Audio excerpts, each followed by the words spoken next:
నమస్తే, welcome to our YouTube channel world of BCA.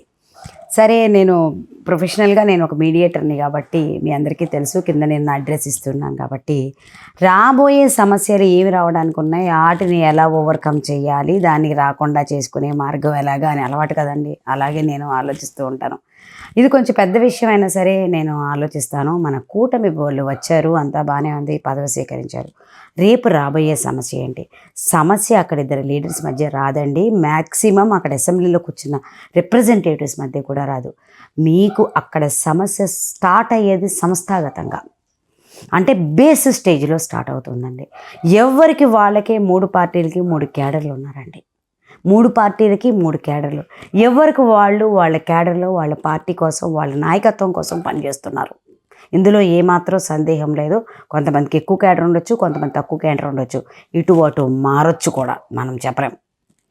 కానీ ఇక్కడ ముఖ్యంగా వాళ్ళు మీరు మీ యొక్క క్యాడర్కి ఎటువంటి సలహా ఇవ్వటం ద్వారా మీరు ఈ విషయాన్ని ప్రాబ్లం లేకుండా చేయగలుగుతారు అంటే వీళ్ళకి కింద ఉన్న వాళ్ళకి కులానికి అతీతంగా ఉండమని చెప్పండి. ఇప్పుడు చాలా వరకు అలవాటు పడిపోయారు. అసలు విజయవాడ అంటేనే కులం గొడవలు అన్నీ ఎక్కువ. సో దయచేసి ఇద్దరు క్యాడర్లు కూడా, 3 క్యాడర్లు కూడా ఇది సంస్థాగతంగా కానీ కింద దానిలో కానీ కనిపెట్టనియవద్దు, రానియవద్దు. అసలు ఇది గనక రాకపోతే ఏ ఇద్దరు లీడర్ మధ్య గొడవ రాదు. గొడవ ఇక్కడే స్టార్ట్ అవుతుంది. ప్రజల్లో అసంతృప్తి స్టార్ట్ అవుతుంది. ఈ ప్రజల్లో అసంతృప్తి స్టార్ట్ అయిన దగ్గర నుంచి దాన్ని రిప్రజెంటేటివ్స్ కన్సిడర్ చేయాల్సి వస్తుంది. రిప్రజెంటేటివ్స్ నుంచి ఫైనల్లీ లీడర్స్ కన్సిడర్ చేయాల్సి వస్తుంది. సో డెఫినెట్గా మీరు ముందు తీసుకోవాల్సిన చర్య మాత్రం to avoid subsequent negative consequences. మీరు మీ సంస్థాగతాన్ని, మీ యొక్క క్యాడర్ని మీరు సహనంగా సమానత్వంతో పోమని చెప్పాలి. ఎస్పెషల్లీ విజయవాడ ఈ ఏరియాలో. ఎందుకంటే ఇక్కడ ఎక్కడ తరతరాలుగా ఉంది, ఇక్కడ కొన్ని 25-30 సంవత్సరాల నుంచి వేరియేషన్ ఉంది.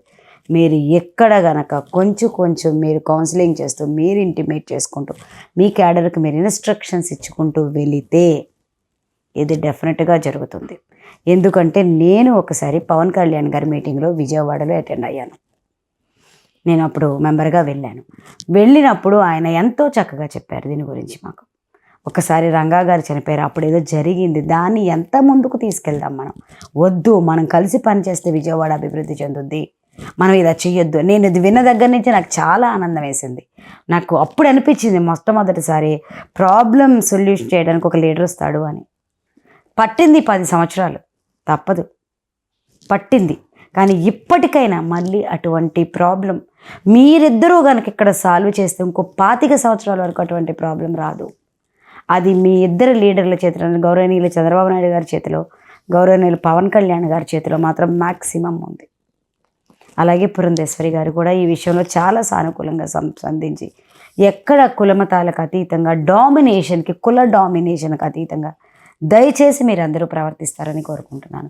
అలా అయితే మీ ఈ 5 years ఎంతో చక్కగా, ఈ 5 yearsకి ఇంకో 5 years యాడ్ అవుతుంది. లేదంటే జనాలు రెడీగా ఉన్నారండి డివియేట్ అవ్వడానికి. నేను బేసిక్ స్టేజ్లో చెప్తున్నాను, వాళ్ళకి ఇది పోవలేదు. ఇంకా మీ మాటలతో పోతుంది, నాలాంటి వాళ్ళ మాటలతో అంత పోవద్దు. మీలాంటి వాళ్ళు ఒక మాట చెప్తే అది పోతుంది. దయచేసి అర్థం చేసుకోండి. దయచేసి ఆ విషయం మీద కొంచెం ఫోకస్ పెట్టండి.